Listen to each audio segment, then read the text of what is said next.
Kita juga akan bahas begitu ya dari sisi kinerja perbankan ya kan seperti apa di era suku bunga yang lebih tinggi lagi begitu ya. Kita ketahui bahwa dengan suku bunga naik harusnya bank juga bisa mendapatkan keuntungan lebih begitu ya dari sisi margin. Tapi di sisi credit growth-nya sendiri akan seperti apa? Apalagi juga dengan sisi NPL juga apakah akan terpengaruh begitu dengan era suku bunga yang lebih tinggi ini? Ya, jadi kalau kita bicara sektor perbankan, tentu kita mesti berbicara dalam tiga sisi. Yang pertama adalah tentu saja sektor pertumbuhan dari kredit sendiri, ya, loan growth. Kalau dilihat dari appetite dari perbankan sendiri, ya terutama bank-bank besar, ya terhadap pertumbuhan kredit di tahun ini memang menariknya adalah masih cukup agresif. Cukup agresif itu kalau saya bilang karena dia masih menargetkan pertumbuhan di low double digit, jadi 10-12%. Ya, bagaimana kemudian untuk menumbuhkan kredit tersebut tentu saja memang masuk kepada selective sectors. Ada beberapa sektor yang selalu jadi andalan dan juga memiliki appetite yang positif dari perbankan, misalnya sektor yang terkait dengan F&B, FMCG, healthcare, telco, ya, education, dan sektor-sektor yang memang didrive oleh government policy.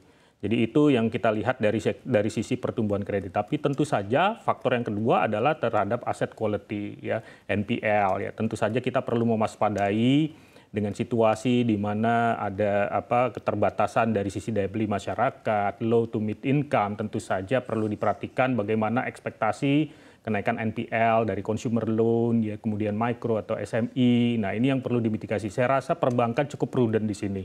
Jadi agresif dalam menargetkan pertumbuhan kredit, namun at the same time juga cukup prudent ya dalam menjaga dan juga membuat buffer ya dari kenaikan NPL sendiri. Yang ketiga tentu saja memang dari sisi likuiditas. Ya, memang likuiditasnya bisa kemudian relatif mengetat dari sisi pertumbuhan kredit yang meningkat, namun tidak diimbangi dengan pertumbuhan DPK yang cukup agresif juga. Nah, ini yang memang akan dimitigasi oleh perbankan di dalam negeri dari tahun 2024 sendiri. Ke depan kalau kita lihat dengan gambaran yang suku bunga sudah naik kemarin, bagaimana kemudian dari pass-through-nya. Saya rasa memang pass-through dari sisi cost of fund, ya kemudian akan terrefleksi kepada cost of borrowing. Namun seperti yang selalu saya sampaikan bahwa perbankan sendiri ketika menaikkan suku bunga pinjaman itu tentu saja akan sangat berhati-hati ya. Karena tidak ingin juga kemudian kenaikan tersebut membebani dan kemudian menimbulkan wave yang berikutnya yaitu kenaikan NPL di dalam negeri. Nah, ini yang saya rasa akan dimitigasi juga oleh perbankan ya. Sudah kita dengarkan seperti apa dari sisi para pelaku industri begitu ya tadi khususnya untuk industri serat dan juga benang filamen, utilisasi saat ini kondisinya masih minim, kemudian juga sulit juga untuk menaikkan utilisasi begitu, jangankan ekspansi untuk menaikkan utilisasi juga masih sulit begitu. Artinya memang masih ada beberapa sektor yang cukup challenging ya, yang masih menghadapi tantangan begitu ya di domestik. Kemudian mungkin langkah-langkah yang akan diambil dari sisi perbankan begitu ya untuk menanggapi tapi juga merespon kondisi yang ada di industri di sektor real dan juga kemudian ekspektasi yang diharapkan dari Bank Indonesia dan juga pemerintah sehingga akhirnya strategi yang ada, strategi yang muncul ini betul-betul bisa bersamaan begitu sehingga memudahkan dari sisi perbankan juga ke depannya Pak Andri. Ya, jadi kalau dilihat strategi kemudian kebijakan yang perlu diambil, saya mencatat dulu tantangannya ya. Tadi kita bicara bagaimana sektor real menghadapi tiga tekanan dari sisi cost ya, cost dari sisi nilai tukar, cost interest rate dan juga kemudian cost dari input cost energi ya. Nah, di sisi demand-nya sendiri itu menghadapi situasi di mana food prices juga sekarang lagi naik. Itu yang kemudian menurunkan konsumsi masyarakat untuk bracket ya atau keranjang di luar dari makanan dan minuman gitu ya.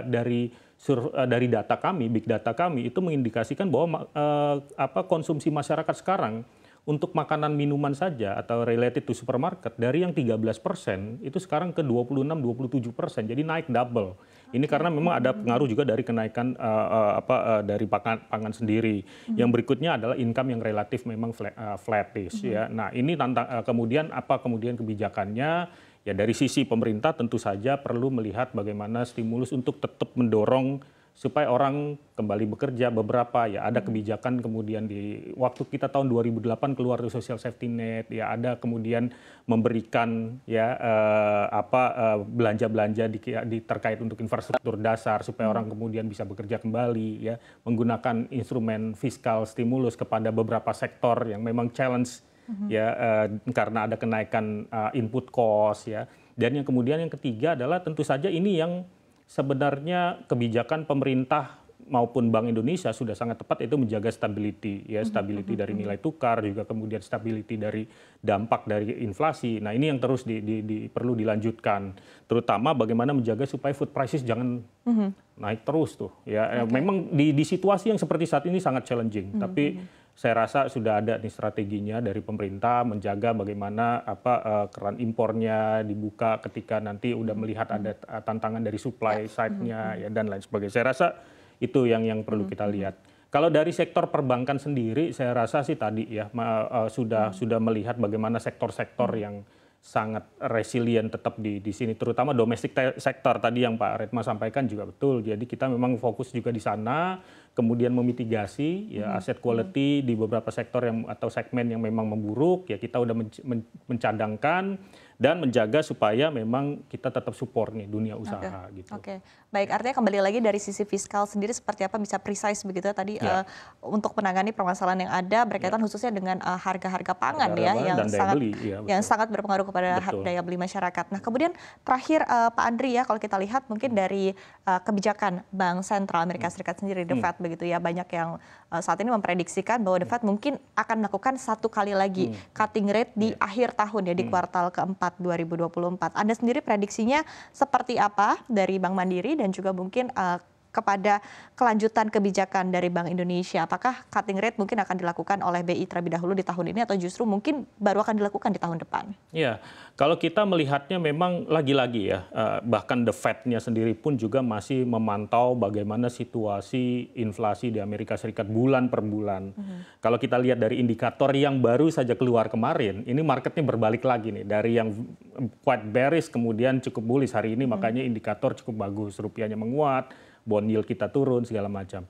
Kalau kita pegang memang paling tidak skenario yang terjadi berdasarkan kondisi hari ini itu memang yang paling optimis menjadi hanya satu pemangkasan mungkin either September sampai November. Bayangan saya sih di kuartal 4. Ini memang inline kita sendiri dari sejak awal tahun bahkan dari akhir tahun lalu kita nggak percaya bahwa The Fed sendiri akan memangkas di semester 1. Kita memang percaya di semester 2. Cuma memang sekarang lebih mundur lagi nih. Ini yang menjadi challenge.